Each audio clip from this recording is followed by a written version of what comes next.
Ugandan police have arrested 350 people in a crackdown to quell protests triggered by the arrest of presidential hopeful Bobi Wine.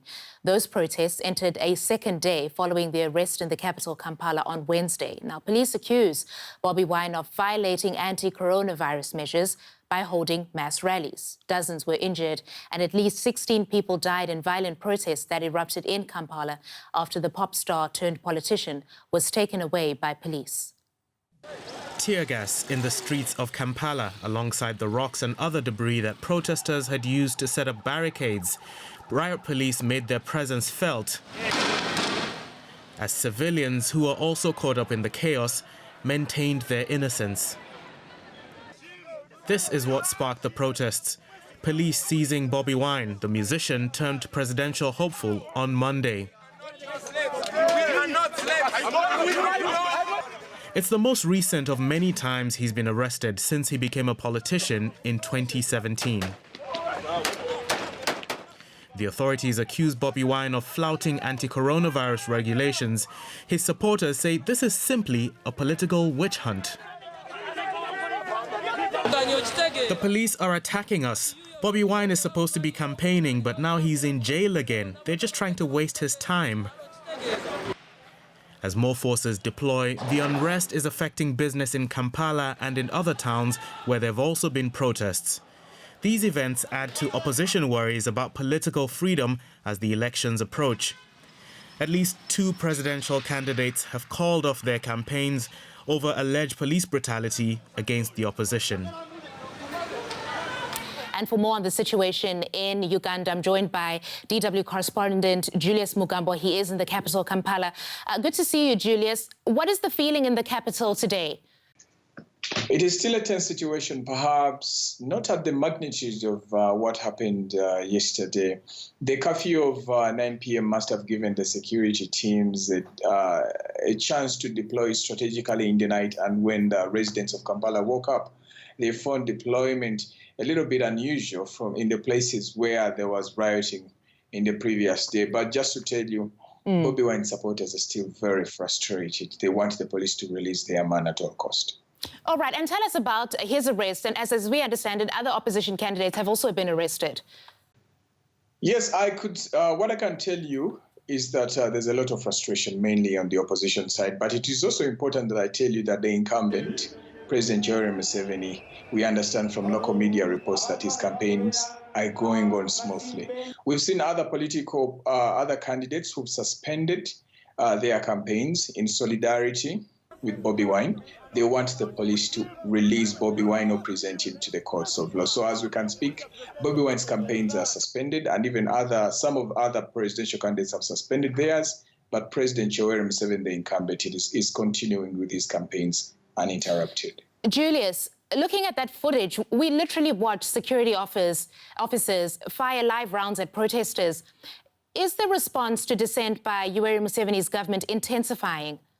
I could say that what you saw happening, what happened to Bobi Wine, a couple of other cases have happened in the past just like that.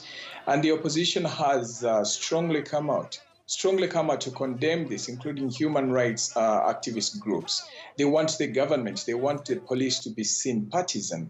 But the police says that they are enforcing the law.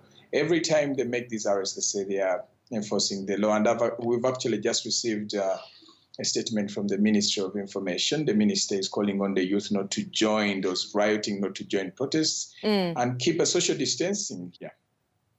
Julius, we hear a lot about Bobi Wine and Yoweri Museveni, but what about other candidates in the opposition? Do any of them have significant support?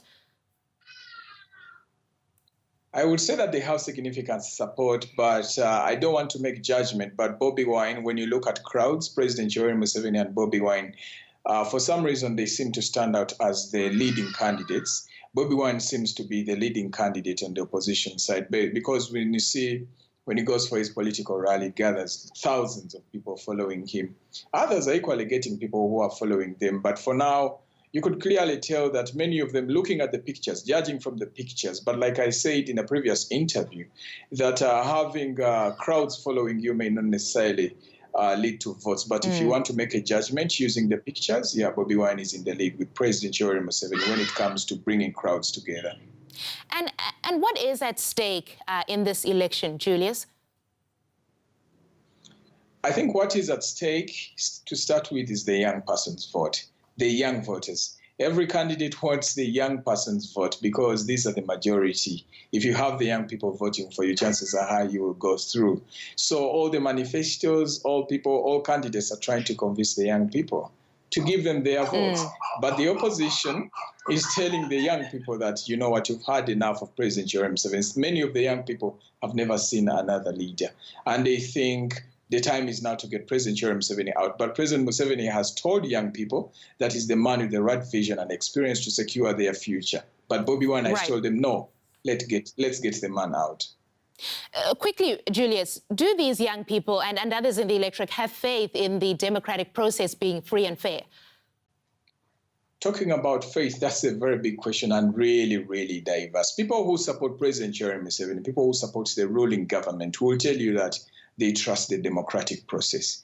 But people who support the opposition, especially supporters of Bobi Wine, they follow what he subscribes to. Bobi Wine has already told his people that he has no confidence in the democratic process, but he has told them regardless of that, they should wake up in the morning in January to cast their ballot. That much as they challenge the democratic process, they should go and vote. So the question of faith falls on where someone subscribes. Those who subscribe to the opposition think the democratic process is not free and fair, but those supporting government say it is the right thing to do and it's upright.